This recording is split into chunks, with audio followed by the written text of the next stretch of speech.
Amen. Magandang umaga po sa ating lahat muli. And sa umaga pong ito mga kapatid, tayo po ay magpapatuloy na mag-aaral po sa atin pong pinag-aaralan sa salita ng Diyos. Buksan po natin ang ating mga Bible sa Philippians. And we'll be studying verse number 9 po mga kapatid. Amen. Philippians chapter number 2, verse number 9. And tayo po tayong lahat at hilingin ko po na sabay-sabay po natin itong basahin. Dahil isa lang naman po yung verse. All together, ready, begin. Wherefore, God also hath exalted him, and given him a name which is above every name.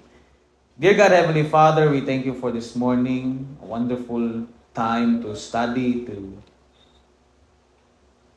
see, Panginoon, ano po yung mga bagay na nakasulat, Panginoon, sa inyo pong salita na patungkol po sa inyo, Panginoon.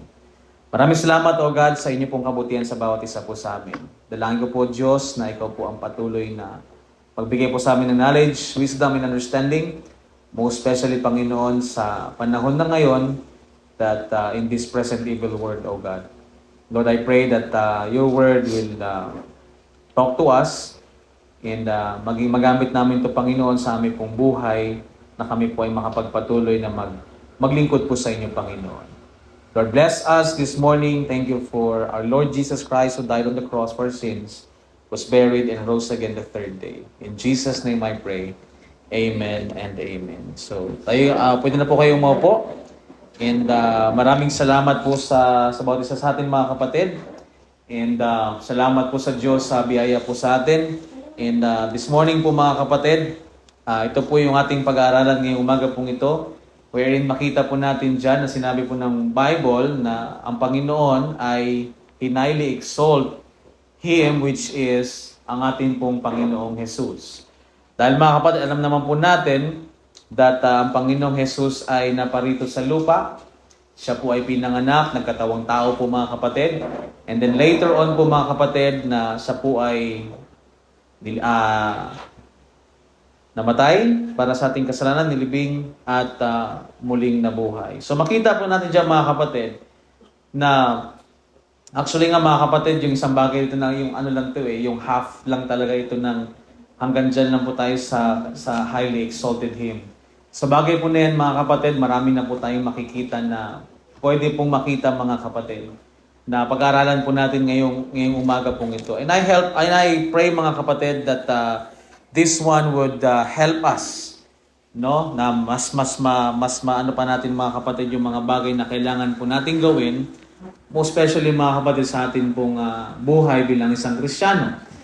Na mga kapatid, makita po natin diyan, that sabi diyan na wherefore God also highly exalted him. So ito po mga kapatid yung exaltation po ng Diyos sa atin pong Savior. Because alam natin mga kapatid that na bumaba ang Panginoong Jesus. Pero mga kapatid, paano siya na-exalt muna? No, bakit dumating sa point na ganyan na He was highly exalted po mga kapatid? Now, makikita po natin sa previous verses at napag-aralan naman natin po natin yan mga kapatid. But let's go back in Philippians chapter number 2, verse number 7. Nang sabi po ng Bible dyan mga kapatid, but made himself, verse number 6, who being in the form of God, thought it not robbery to be equal with God, but made himself of no reputation, not took upon him the form of a servant, and was made in the likeness of men. And being found in the fashion as a man, he humbled himself and became obedient unto death, even the death of the cross. So mga kapatid, bago po siya na-exalt po mga kapatid, bago po ito na-exalt ang ating Panginoong Jesus po mga kapatid, may mga bagay na nangyari po sa kanya before that. Number 1 po mga kapatid is He made Himself of no reputation. So pag sinabi po natin mga kapatid na isang tao may reputation po mga kapatid, meaning meron siyang good name, meaning meron po siyang credit, meron siyang honor, meron siyang character or characteristic by good report. For you to have a reputation. Amen? So makikita natin mga kapatid, makikita natin yung mga pangalan ng honorable. So ibig sabihin may mga reputation yan. Pero yung totoo niyan, kapag corrupt ka talaga, kahit may pangalan kang honorable sa pangalan mo, it's nothing. Halimbawa, may mga pastor po na gumagamit po ng reverend. Pero kung titignan mo sa Bible, dapat naman talaga sa Diyos lang yan. Pero behind of that name of the reverend as a man, po mga kapatid, itong mga pastors o kung sino man mga kapatid, there is a mga immorality, yung mga bagay na hindi po magaganda na nagagawa po ng isang mga tagapaglingkod ng Diyos. So it means nothing. Yung tingin na mga kapatid that when something na parang magkaroon ka ng good, parang tingin mo pag nagpastor ka, you have a good reputation. Pero mga kapatid, it doesn't mean like that. Kasi mga kapatid, yung buhay po ng isang Kristiyano dapat patuloy po mga kapatid. Dapat talaga meron pong good report mga kapatid. But mga kapatid, tignan po natin yung sinabi po ng Bible regarding po kay Jesus Christ. Na si Jesus Christ, we know that He is God, He is the Son of God. He left the throne. So yun po yung kanyang reputation po mga kapatid. Yung throne, yung heaven. He left His throne, He left His reputation po mga kapatid. At ano po nangyari?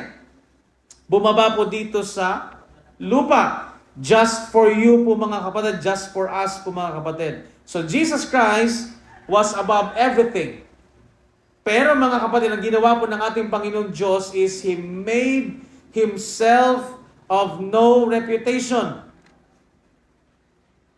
He died on the cross para po sa atin mga kapatid.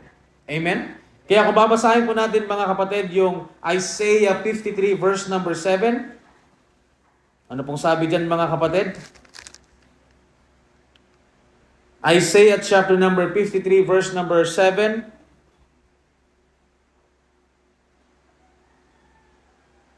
The Bible says, He was oppressed and He was afflicted, yet He opened not His mouth. He is brought as a lamb to the slaughter, and as a sheep before the shearers, He's dumb, so He opened not His mouth. Another verse po mga kapatid is on Acts chapter number 8, verse number 32. Ano pong sabi dyan mga kapatid? Halos parehas lang po yung kanilang thoughts niyan po mga kapatid. Acts 8,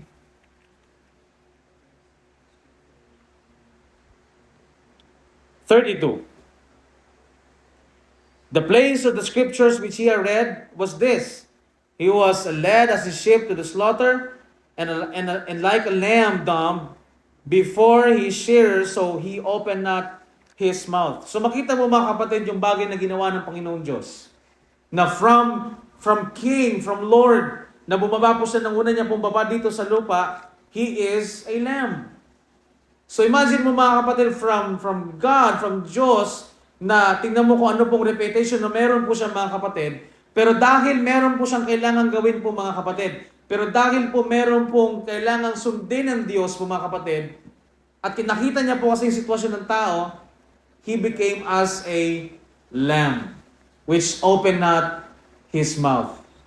So mga kapatid, meaning mga kapatid, isang bagay na ginawa po ng Diyos yan para po sa atin. And if you're going mga kapatid sa 2 Corinthians, dito na po natin punta tayo dito, sa 2 Corinthians chapter number 5, verse number, last verse, 21, tingnan niyo po dyan mga kapatid. For He hath made Him to be sin for us. So you can see there mga kapatid that yung walang kasalanan at hindi makasalanan po mga kapatid, He made Him to be sin for us. Who knew no sin, na wala namang alam sa kasalanan nito kasi perfect. Pero bakit ano po yung naging dahilan po mga kapatid? That we be made the righteousness of God in Him. So mga kapatid, dahil kaya nga po ginawa po ng Panginoon na magkaroon po tayo, na mawalan siya ng reputation because po mga kapatid, nakita niya po yung sitwasyon ng tao, na ito po yung sitwasyon ng tao. At nangangailangan yung tao ng righteousness ng Panginoon. Nang sa ganun, mga kapatid, maging righteous po tayo sa harapan ng Diyos. At dahil po yan sa isang Diyos po, mga kapatid, na nagkatawang tao para magkaroon po tayo ng katuwiran sa harapan po ng Diyos. He made Himself of no reputation po, mga kapatid. Pero tayo, no, minsan, wala pa naman talaga tayong may pagmamalaki sa buhay. Kung umasta, parang kala mo kung sino na. Amen? Another thing po, mga kapatid. Ephesians chapter number 1, verse number 7. Nang sabi po ng Bible dyan, mga kapatid, in whom we have redemption through His blood, the forgiveness of sins, according to the riches of His grace. Kaya makita mo, mga kapatid, kaya po talaga nawala yung kanyang reputation po, mga kapatid. It is because that He wants to redeem everyone, every man, every sinners through His blood, the forgiveness of sin. Na magkaroon po ng kabayaran yung atin pong kasalanan po, mga kapatid. Now, another thing po, mga kapatid, He took the form of the servant, or a servant po, mga kapatid. Tignan niyo po dyan, mga kapatid, on verse number 7, unang-una niya, but made Himself of no reputation, and took Him the form of a servant. Amen? So this is our God, mga kapatid, that He took the form of a servant. Kung babasahin po natin yung Mark chapter number 10, verse number 45, Mark chapter number 10, verse number 45, nakikita mo, mga kapatid, na yung Diyos nang galing sa langit, bumaba dito sa lupa, hindi para po paglingkuran siya. Amen? But, mga kapatid, He was wanted also to be minister. I'm sorry. Mark 10, verse number 43. Mark 10, verse number 43. Hanggang pababa po yan, mga kapatid. But shall it be not among you, but whosoever will be great among you, shall be your minister. And whosoever of you will be the chiefest, shall be the servant of all. Verse number 45. For even the Son of Man came not to be ministered. So yung Diyos hindi bumaba para i-minister o paglingkuran siya. But, mga kapatid, sabi niya, but to minister and to give His life a ransom for many. So that's how, mga kapatid, na ang Diyos po, mga kapatid, nakita po natin that He serves the people. Paano niya po, mga kapatid, pinaglingkuran ng Diyos, ang tao? Noong panahon po na ang Diyos po, mga kapatid, bumaba dito sa lupa, na siya'y namatay, namatay siya para po sa ating mga kasalanan. Siya po ay nilibing at muling namuhay. That's how, mga kapatid, na makita mo, mga kapatid, na ang ating Diyos po, mga kapatid, is nag-ministered. Bakit? Para bayaran po yung ating mga kasalanan po, mga kapatid. And that's how it is po, mga kapatid. Pero ang nangyayari po sa panahon ngayon, mga kapatid, baliktad. Iba. Ang nangyayari po, mga kapatid, is that may mga pastor, yung mga preachers po, mga kapatid, na nagiging king na po sa kanilang mga church, na hindi na po makapag-serve. Ang sasabihin lang po nila is that, sige, syempre naman, nagsaserve na nga kami, nagmi-minister na nga kami ng Word of God. Nagsasabi na nga kami ng ganito.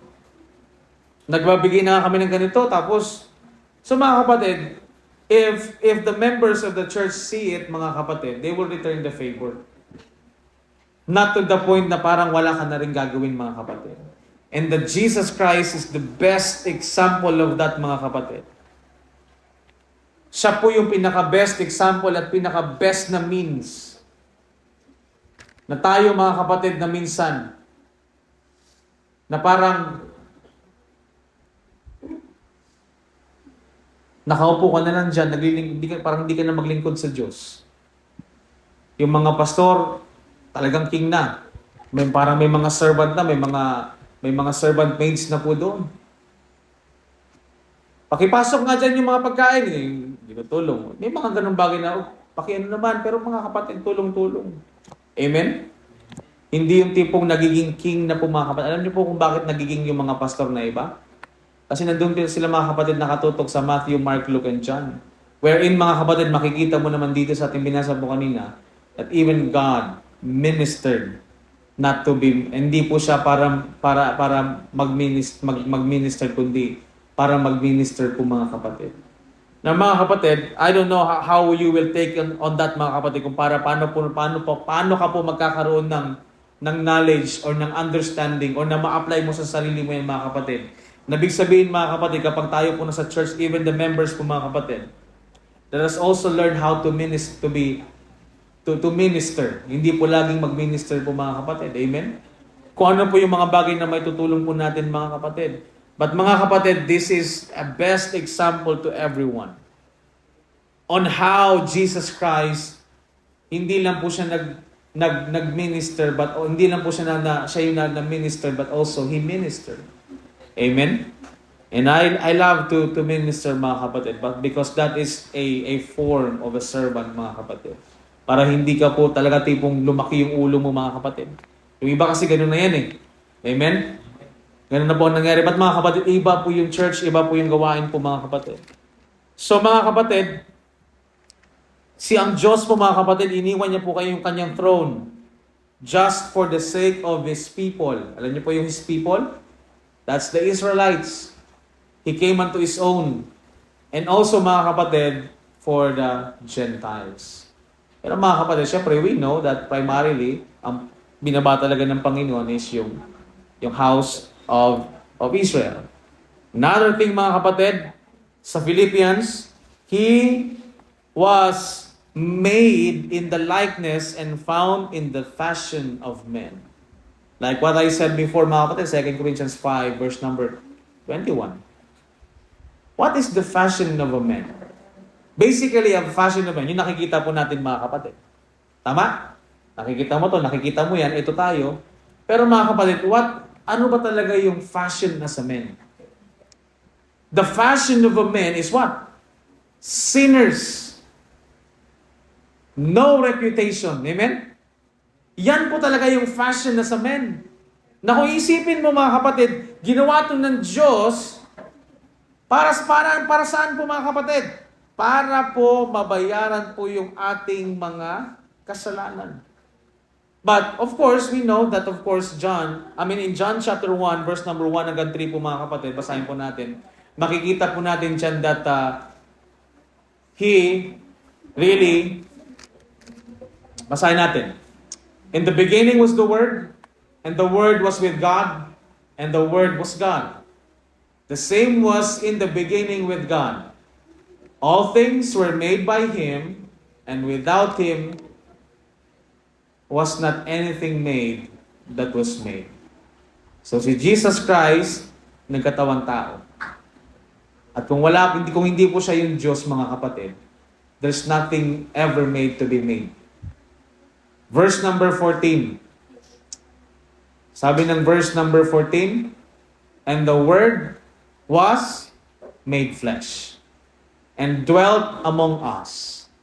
And we beheld His glory, the glory as of the only begotten of the Father, full of grace and truth.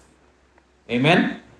As in this, mga kapatid, nagkatawang tao po yung Diyos kasi meron po siyang kailangan gawin po mga kapatid.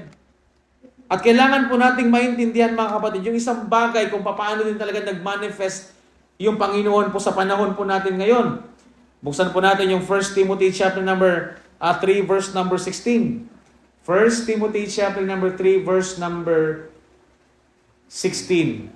Ang sabi diyan mga kapatid, and without controversy, great is the mystery of godliness. So meron pong tinatawag na mystery of godliness. Ano po yung mystery of godliness? God was manifest in the flesh. Justified in the Spirit, seen of angels, preached unto the Gentiles, believe on the world, receive up in glory. Now mga kapatid, we have to understand that this is not the same as what John was saying. Kasi mga kapatid, this is a mystery of godliness. Na kung paano nag-manifest ang Diyos sa flesh, sa panahon po natin ngayon po mga kapatid. Remember mga kapatid, the moment we got saved, ano pong meron po tayo mga kapatid? Nung naligtas ka, anong nagkaroon sa'yo? Di ba nagkaroon ka ng righteousness ng Panginoong Jesus? Amen? At galing po yan sa Diyos po mga kapatid. Na mga kapatid, this is a contrast on how God manifests Himself when He was going to be sacrificed and shed blood po mga kapatid. Kasi nga, di ba, bumaba yung Diyos at yun yung nagkatawang tao siya at pagkatawang tao niya siya ay namatay, nilibing at muli nabuhay. At yung bagay po na nangyari ng po yun mga kapatid, meron po nangyari pong bagay sa bagay po na yan. At yan yung bagay na pinresent ng Diyos sa atin through His prophets, apostles, and so forth po mga kapatid. So mga kapatid, in this present dispensation po mga kapatid, it is the body of Christ na nagmanifest ang Diyos sa flesh, meaning mga kapatid, sa believers, sa bawat isa po mga kapatid sa atin. Amen? The moment you got saved, God was manifest in you. In me. Paano nangyari yun, Pastor? Kasi nga mga kapatid, di ba nung panahon na tayo po naligtas, nagkaroon po tayo ng righteousness of God. The moment that you got saved, na-sealed ka po ng Holy Spirit, nag-dwell po yung Holy Spirit po sa atin mga kapatid. And so now mga kapatid, kaya ikaw, ano ka ngayon? You are saints. You are the manifestation of God in the flesh in this present dispensation. Kaya mga kapatid, you better think yung buhay mo, yung buhay natin, yung buhay ko. Kung ano ba yung gagawin ko kasi naintindihan mo yung bagay na to. Kasi makita mo dyan mga kapatid na hindi po yan panahon before. Justified in the Spirit. Sin of angels. Preach unto the Gentiles. Eh nung panahon before, hindi naman pinipreach yung Panginoong Jesus sa Gentiles. Eh. Sinasabi pa ngayon Panginoon, huwag kayong pumunta sa Gentiles. Although syempre, meron naman na sa... But the other thing is, receive up into glory. Kailan po mangyayari yung receive up into glory niya mga kapatid? That is, the caught up, the believers in the air.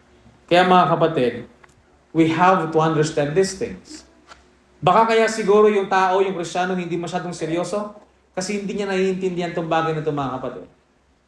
Na hindi mo naiintindihan na yung manifestation pala ng God sa panahon po natin ngayon, ikaw, ako, yung ligtas po na tao. Amen? Kaya siguro yung iba parang, well, okay lang yan, magpakasala na lang ako. Di ba sa Romans na binasa natin mga kapatid, Romans chapter 6, na masyado nang na-frustrate yung grace, masyado nang anong tawag nung may pinagsasabi ko, matagal na rin kasi. Yung sinasabi dun sa grace na parang, grabe na yung pagmumuhay nila sa kasala kasi nandyan naman yung biyaya ng Diyos eh. Amen? Kaya mga kapatid, we have to understand these things. So, ikaw mismo, kaya kung saan ka man pumunta, maiisip mo, ako pala yung manifestation ng Panginoon Diyos sa panahon ngayon. Bakit? Kasi nasa iyo yung righteousness ng Panginoong Jesus. Amen? So mga kapatid, kapag hindi po natin maintindihan, iniintindi po ang salita ng Diyos, how would it be manifest in our lives? Paano makikita ng tao yung Diyos sa buhay po natin? Amen? We're not saying mabuhay ka mga kapatid na walang kasalanan. Kasi parang napaka-imposible naman po ata sa panahon ngayon. But mga kapatid, maging sinless po yung pamumuhay natin. Amen? Alam niyo po yung sinless, di ba? Bakit? Nung alimbawa, i-compute mo na lang mga kapatid yung buhay mo before. Itong bagay ito, nagagawa natin to. Pero aminin natin mga kapatid, sa punto ng buhay natin, sa panahon po natin ngayon, may mga kasalanan ka na hindi mo na nagagawa nung ikaw ay naligtas na. Tama? At nauunti-unti po yan mga kapatid. Amen? Siguro dati, grabe ka siguro yung bibig mo siguro, hindi rin talaga mapigilan. Talagang grabe din siguro magsalita. Amen? Pero nung naligtas ka na, siguro nawawalan na yung bad mouthing. Yung mga cursing. Ewan ko lang kung nagka-curse pa rin kayo. Amen? Ako kasi nasumpa ako sinumpa kasi ako ng asawa ko na yung pinakagwapong lalaki dito sa lupa eh. Pero sabi ko parang okay na cursing yun. I-curse mo lang ako. Total, asawa mo naman ako. Dapat talaga, amen? Pero mga kapatid, yung what I mean is, a Christian would curse somebody? Kasi may nagawa kang mali, sinusumpa kita. Mga kapatid, a Christian shouldn't do that. Amen? Pag ikaw sumpa ka pa rin ng sumpa, wag na, tigilan po natin yung mga kapatid. Kasi mga kapatid, minsan, nandyan pa din sa heart natin, yung sa isipan natin yung pag-revenge. May mga bagay. Pero mga kapatid, eto na po siya ngayon. That ang Diyos nag-manifest po sa atin. Because the righteousness was in us. Now, it will always depend on you. Kasi bakit mga kapatid? Binigyan ka po ng liberty ng Panginoon. Amen? Kaya mga kapatid, let us understand that the righteousness that we have in this time po mga kapatid, ay nanggaling po yan sa Diyos through our Lord Jesus Christ. Diba? Romans chapter number 3, verse number 21. Hanggang verse number 22. Diyan po natin makikita yan mga kapatid. Nang sabi dyan ng Bible, even the righteousness of God, but now, in verse 22 pa rin binabasa ko, no? But now the righteousness of God without the law is manifested. Imagine mo yan. Walang law, nag-manifest yung righteousness ng Panginoon. Being witness, pero sino ba naka-witness talaga niyan? Law and the prophets. Verse number 22 po mga kapatid. Even the righteousness of God which is by faith of Jesus Christ unto all. Para po sa lahat. And upon all them that believe, for there is no difference. Parang ganito yun siya mga kapatid. Yung ginawa ng Panginoong Yesus, para po yan sa lahat. Wala pong pinili lang, para po talaga yan sa lahat. Pero mga kapatid, mas lalo na doon sa maniniwala sa kanyang ginawa. Doon sa cross ng Kalbaryo. Amen? So mga kapatid, let us understand that mga kapatid, that Jesus Christ was made in the likeness and found in the fashions of men. Another thing mga kapatid, He became obedient unto the death of the cross. Anong sabi ng Bible sa verse number 8 ng Philippians chapter number 2? And became obedient unto death, even the death of the cross. The death of the cross, mga kapatid, is meron po yan dalawang significance sa different people po mga kapatid. Sa Jews, what happened on the Lord Jesus Christ is shame for them because they crucified their Messiah.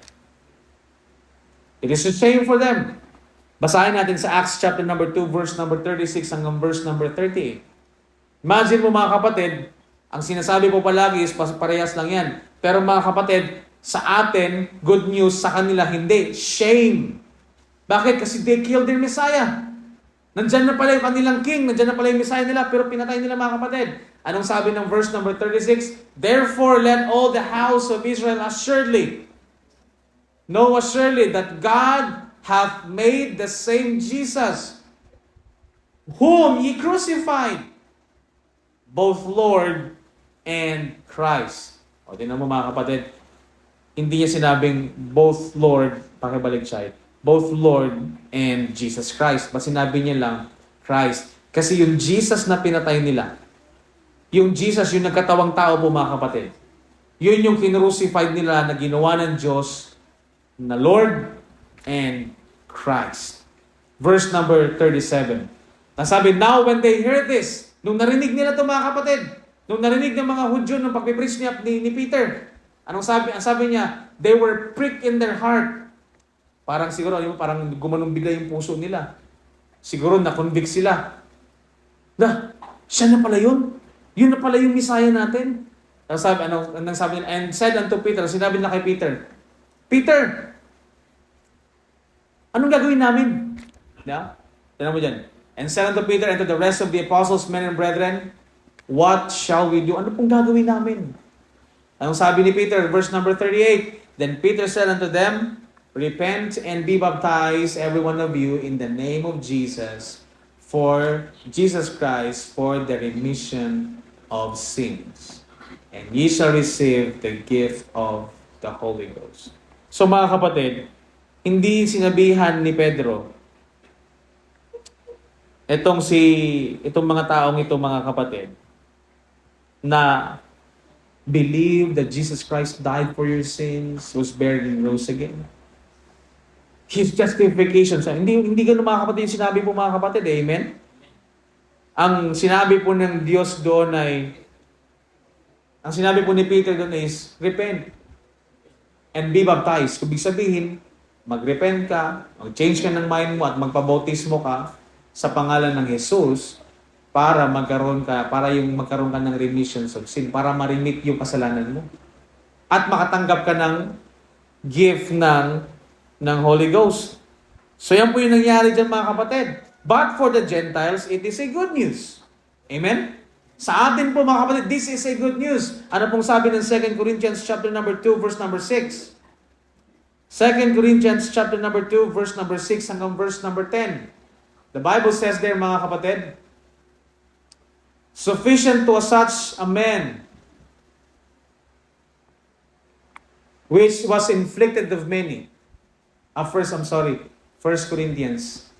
Kaya sabi ko parang mali ba yung nilagay ko? But nilang meron talaga sa baba na 1 Corinthians chapter number 2, verse number 6. Howbeit, we speak wisdom among them that are perfect.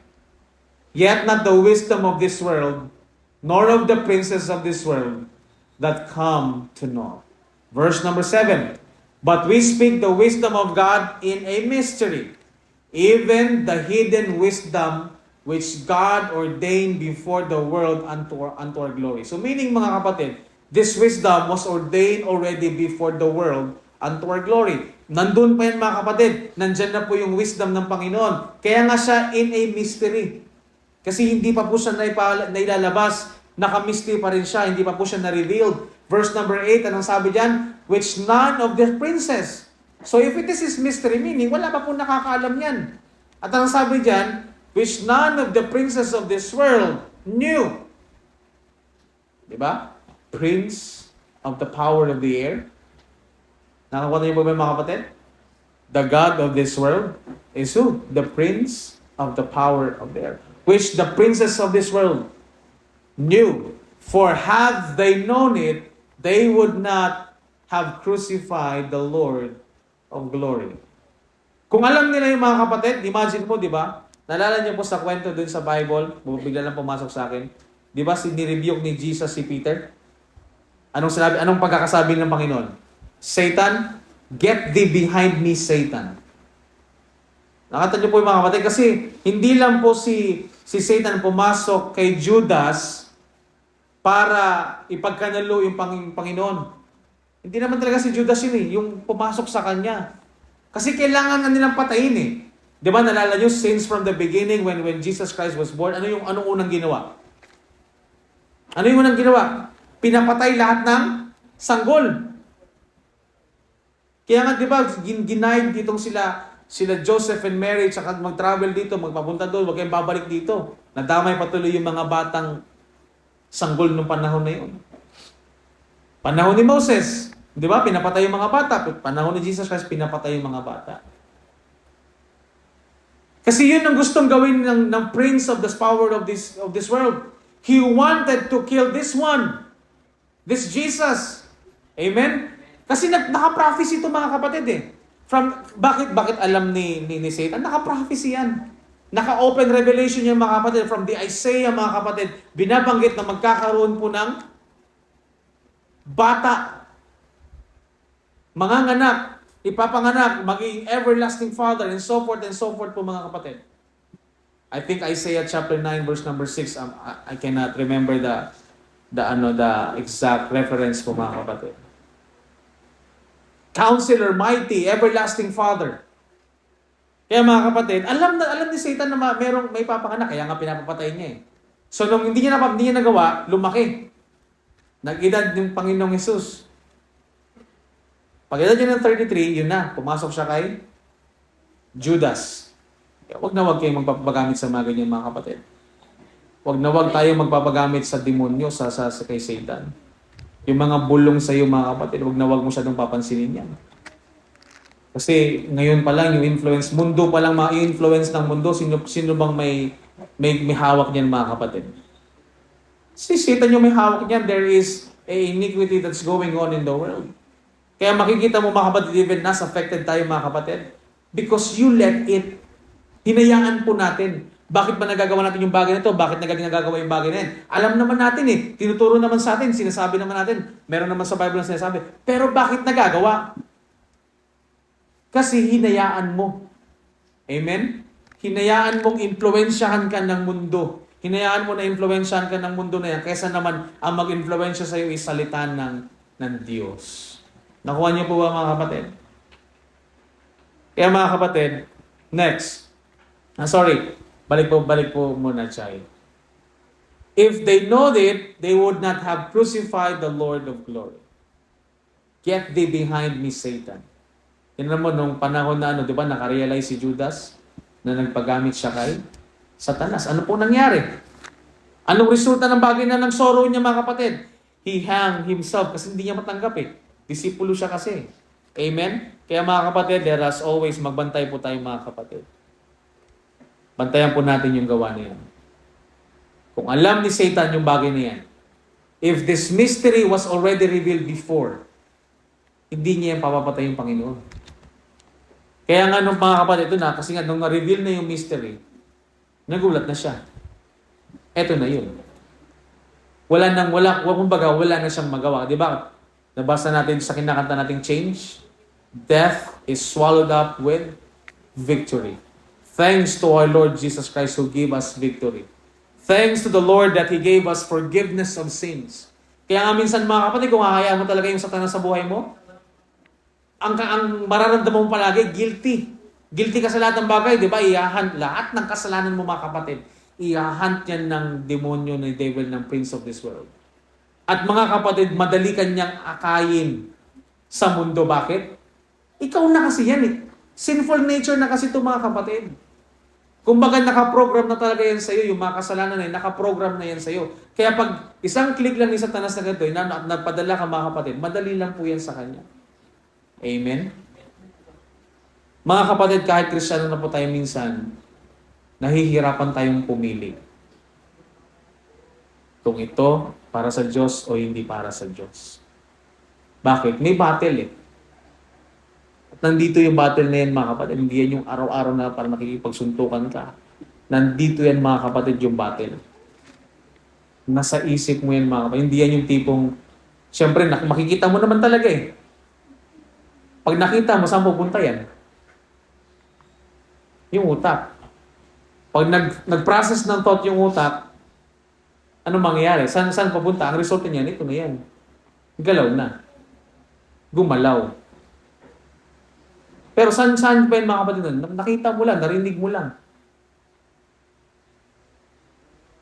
Paggalaw, nag-process doon sa thought, yun na. Hindi mo napigilan kasi nga, hinayaan mo mga kapatid. Anong sinasabi ng iba? Mahina lang po ako, natukso ako. Bakit ka mahina? Bakit mahina ang isang Kristiyano? Kasi hinahayaan mo mangyari na ma-influence tayo ng prince of this power of this world sa buhay po natin. Amen? Kaya mga kapatid, kung alam po niya ni Satan, hindi niya po yung mapapatay yung Panginoon. Next verse. But as it is written, I had not seen nor ear heard, neither have entered into the heart of men the things which God hath prepared for them that love Him. Next. But God hath revealed them unto us by His Spirit, for the Spirit searcheth all things, yea, the deep things of God. So mga kapatid, yung panahon po natin ngayon, yung isang banda po ng bagay na ginawa ng Panginoon, this is on a mystery form po mga kapatid. The finished work of Jesus Christ that would justify the heathen and put the Gentiles into the body of Christ. Tayo po mga kapatid, para ma-justify po tayo at malagay po tayo sa katawan ng ating Panginoong Hesus by believing the gospel. Sa panahon po natin ngayon na even Jews po mga kapatid is pwede. Amen? Ephesians 1:13, 1 Corinthians 15:1-4, and 1 Corinthians chapter number 12, verse number 13. Hindi ko na po yan basahin kasi nababasa naman po natin lagi yung verse na yan mga kapatid. Pag binigay ko po yan sa inyo mga kapatid, just for you to understand. Kaya mga kapatid, alalahan natin palagi mga kapatid, kung sino po yung ating tagapagligtas. Amen? kung papaano po niya hinambol yung kanyang sarili para makatanggap tayo mga kapatid at makabigay po siya ng kapatawaran sa lahat ng kasalanan, sa lahat-lahat po mga kapatid. At mostly, sa mga naniniwala po sa ginawa ng Panginoong Hesus, doon po sa cross ng Kalbaryo. Now, in verse number 9 mga kapatid, in verse number sa lahat po natin binabasa sa Philippians mga kapatid, this is a perfect illustration po mga kapatid na nagbigay ang Diyos ng humility sa lahat po kung ano po yung kanyang gagawin at kung ano po yung ating Diyos at kung sino man siya mga kapatid. Because He came to this world to save sinners. Amen? Diba? Tingnan nyo mga kapatid. Pag merong kingdom, pag dumarating yung Diyos, anong ginagawa ng mga tao? Di ba, nagbabow down sila, yung mga soldiers nagre-prepare, may mag-blow ng trumpet, magsisigaw, Hail the King! Pero mga kapatid, yung unang dumating yung Diyos, hindi po ganun yung gusto niya. But He humbled Himself because He wanted to minister, not to be ministered. So mga kapatid, kung nag-iisip ka lang, Pastor, parang maganda, ano bang, parang hirap na hirap ako sa ganyan. Isipin mo yung tagapagligtas mo. I-compare mo yung sarili, although it's not comparable naman talaga. But compare it. Maybe you will learn something from that. Para mas maibaba po natin yung ating sarili, mga kapatid. Amen? This present time, mga kapatid. 1 Timothy chapter number 1, verse number 15. 1 Timothy chapter number 1, verse number 15. The Bible says, mga kapatid, this is a faithful saying and worthy of all acceptation, that Christ Jesus came into the world. To what? To save sinners, of whom I am chief. Si Paul. Kaya mga kapatid, matataka na lang sa ibang mga pastor, sa ibang mga preachers, yung kanila pong ignorant mga kapatid. Mga ignorante sa kanilang mga puso that how they are arrogant mga kapatid. Sa kanila pong buhay at sa kanila pong ministry. Alam niyo po mga kapatid, sa totoo lang, wala naman tayong pagmamayabang eh. Amen? Wala kayong pagmamayabang. Kasi lahat ito biyaya ng Diyos. Amen? Ikaw nandito ka, bakit? Dahil ba magaling ka? Dahil ba graduate ka ng attorney, graduate ka ng law, graduate ka ng ganyan? Bakit ka po nandito? Bakit po tayo nandito? Dahil niligtas tayo ng Panginoon. Amen? Dahil po sa kanyang biyaya. Kaya hindi tayo dapat magyabang. Dapat lagi tayong grateful. Amen? We are always should be grateful po mga kapatid. Pero ito mga kapatid, meron talagang mga tao, meron talagang mga pastors, preachers, na mga kapatid na parang hindi po nila nakikita yung accountability mga kapatid sa lahat ng ginagawang mali sa ministry po mga kapatid at sa buhay ng mga believer. Masyadong nag-exceed yung confidence nila mga kapatid sa kanilang buhay. Kung ano po yung kanilang alam, kung ano po yung kanilang tinatayuan, at kung paano po nila i-apply ang salita ng Diyos po mga kapatid sa proper timeline. Na parang ginagawa, kuha na lang ng kuha sa lahat. Kaya mga kapatid, nakakalungkot because yung buhay po ng Panginoong Hesus, marami kang matututunan mga kapatid. Even on the earthly ministry, nung siya po ay nag-minister po mga kapatid, marami ka pong matututunan sa bagay po na yan. Yung kanyang humility mga kapatid in the book of Matthew, Mark, Luke, and John. At kung paano niya po dinil ang mga tao at na kanyang mga nakakasalubong po mga kapatid. So that we can understand at ma-apply po natin sa ating buhay kung gaano po ka-humble ang Panginoon, kung gaano po siya ka-merciful and gracious yung ating Panginoon Diyos sa mga tao. At even nung siya po ay dinala sa krus at mamatay. Kung tustusin naman, pwede naman siyang lumaban eh. But as again, sa prophecy po mga kapatid, He opened not His mouth. He is like a sheep, dumb to his shearers mga kapatid. Dumb and shears to his shears po mga kapatid. Sa mga members ng church also, so not only sa mga pastors, sa mga preachers, even to the members of the church. having na nagkakaroon din po ng ignorance sa truth. Na kapag naibibigay yung truth, na ipipresent yung katotohanan, mga kapatid, they are not humble enough to accept kung ano po yung katotohanan sa salita ng Diyos. Kaya ano po yung mangyayari, mga kapatid? Yung tradition po yung naghinder sa katotohanan. Ano po mangyayari, mga kapatid? They are believing the wrong preaching that even without actually confirming it sa salita po ng Diyos. Amen? Eh ano pong buhay ng isang Kristyano, mga kapatid? O tignan natin yung ating sarili. Huwag ka na pong tumingin sa kapitbahay mo, sa katabi mo. Tignan mo na lang yung sarili mo, tignan ko na lang yung sarili ko kung paano ba ako lumago sa salita ng Diyos. Kasi mga kapatid, kung masyado pa rin ma-resist yung ating puso, masyado pa rin tayong yung ating utak, masyado pa rin skeptical, masyado pa rin ayaw mo ang lahat, then mga kapatid, meaning, nagre-resist yung heart mo sa salita ng Diyos. Yun, hindi mo inaalaw yung katotohanan sa salita ng Diyos. Kasi sa totoo lang naman mga kapatid, masakit naman talaga yung salita ng Diyos eh. This is a quick and powerful like a two-edged sword. Kasi nga mga kapatid, mapansin mo, yung salita ng Diyos kaya mag-pierce even sa, yun na yung sa sa soul and spirit. Hanggang sa kaloob-looban. Kaya talagang masakit siya mga kapatid. At minsan mga kapatid, you need humility na ma-apply mo yan, ma-apply natin yan sa ating buhay mga kapatid. Kasi kung wala tayong humility sa ating buhay mga kapatid, tignan natin yung buhay po natin kung saan tayo banda. Amen? Wala ka namang ibang titin sa sarili na, di ba? Examine yourselves in the Lord. Whether ye be in the faith. Now, kung makikita mo mga kapatid, bakit kaya hindi pa ako lumalago? Ay, kasi ganito. Mga kapatid, tignan mo muna yung sarili mo sa salita ng Diyos. Pangalawa, tignan mo yung surroundings mo. Sino yung mga nakakasama mo? Talaga bang pumapasok sa isipan mo at sa puso mo yung salita ng Diyos sa pag-preach? Amen? O baka hindi po tayo nakakapakinig. O baka hindi ka nakikinig pa mga kapatid. Kaya hindi po natin nakikita. Na mga kapatid, let the mind of Christ be with us. And actually, nang panahon na naligtas ka naman, nandyan naman na yan sa iyo. Kaya lang mga kapatid, let us remember that before we got saved, marami po nakaprogram sa ating utak at sa ating puso. Na mga kapatid, ikaw lang yung makakatulong dyan. Kung hahayaan mong yung salita ng Diyos na tanggapin ng iyong puso.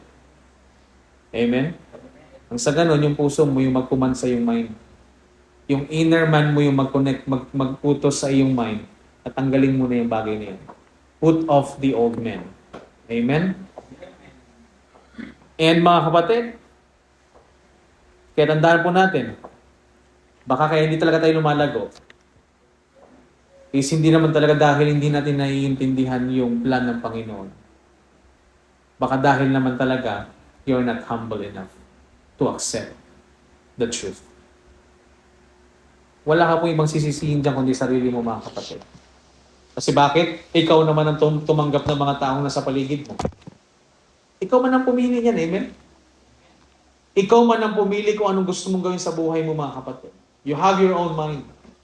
And we are here to trying to guide you, to protect you, para hindi ka ma-swift ng mga kalaban.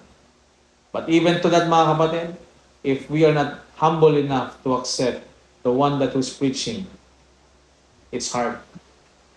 Mahirap. Kaya ngayon mga kapatid, magkakaroon ka ng timing sa buhay mo. Bakit nga ba ako hindi pa lumalago? Now what we are talking in our text po mga kapatid, is that Jesus Christ humbled Himself. Let's go back to Philippians chapter number 2, verse number 9.